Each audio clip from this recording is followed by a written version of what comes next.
Leemos acerca de la iglesia de los discípulos de Jesús, allí en el libro Hechos de los Apóstoles, capítulo 8, versículo 4, lo siguiente.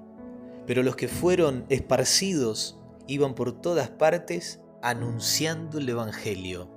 Que Dios te bendiga en este día. Quiero saludarte con el deseo de que al abrir la palabra de nuestro Dios, Él pueda hablar a tu corazón. Que sientas que realmente Dios te está hablando a través de su palabra. Es por ello que te invito en este momento para que podamos recibir de su parte mensaje celestial.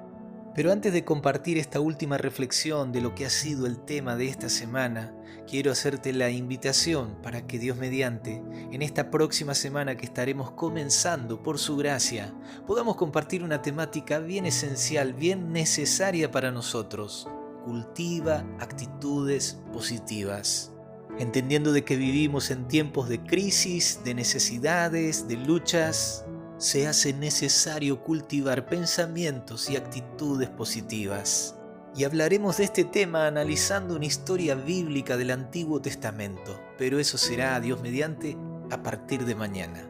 Hoy queremos terminar esta temática de la obra de un evangelista y hemos visto a través de ese encuentro que Dios permitió entre Felipe y el etíope, aquel funcionario de Candace, reina de los etíopes, aquel eunuco etíope que había ido a Jerusalén para adorar, pero que en su regreso, con dudas, con inquietudes espirituales, sentado en su carro venía leyendo el libro del profeta Isaías. Es allí donde el Espíritu habla a Felipe, pidiéndole que se acerque, que se junte a ese carro. Como un evangelista de Dios, tenía que llegar a alcanzar el corazón de esta persona que volvía confundida. Felipe logra, por invitación del eunuco, sentarse a su lado en el carro y compartir el Evangelio de Jesucristo.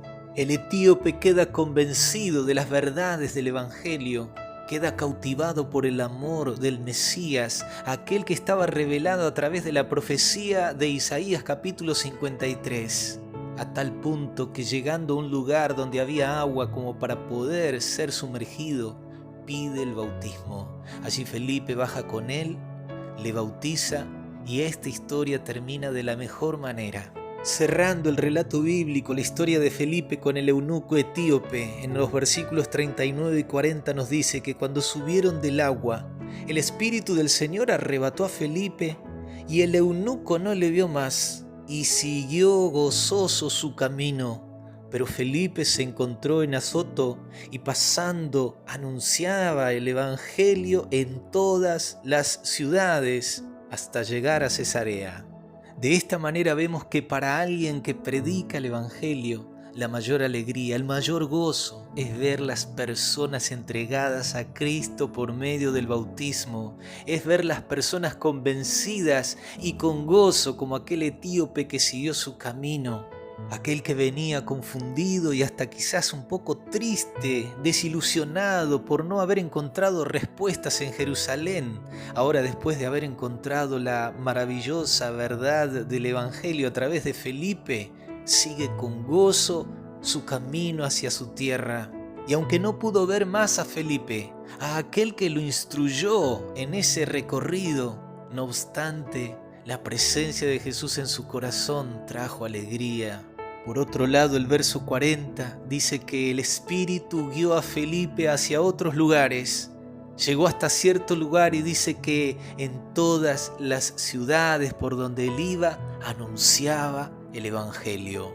Y esa es la obra, mi querido amigo, mi querida amiga de Jesús, la obra de un evangelista, el estilo de vida de aquel que ha sido cautivado por Cristo Jesús, que se ha enamorado de su Maestro Celestial y que ha aceptado ese llamado para hablar de Él, para darlo a conocer. Su predicación y testimonio no se condiciona a un tiempo específico o a un lugar definido, sino que en todo lugar y en todo momento hablará de Cristo y del Evangelio del reino de los cielos.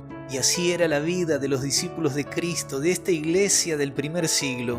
En este mismo capítulo 8 de este libro de Hechos, verso 4 dice: pero los que fueron esparcidos iban por todas partes anunciando el Evangelio. Y ese es el deseo que Dios tiene para ti y es el llamado que te hace en este momento, en esta hora. que tú seas un evangelista, un siervo de Él, que tú puedas predicar el Evangelio con tu voz y con tu vida, y que al ver las personas que se entregan a Cristo, tú puedas sentir verdadero gozo por ser un instrumento en las manos de Dios. Te dejo un fuerte abrazo, que Dios te bendiga, que Dios te guarde y que seas un evangelista para la gloria de Dios.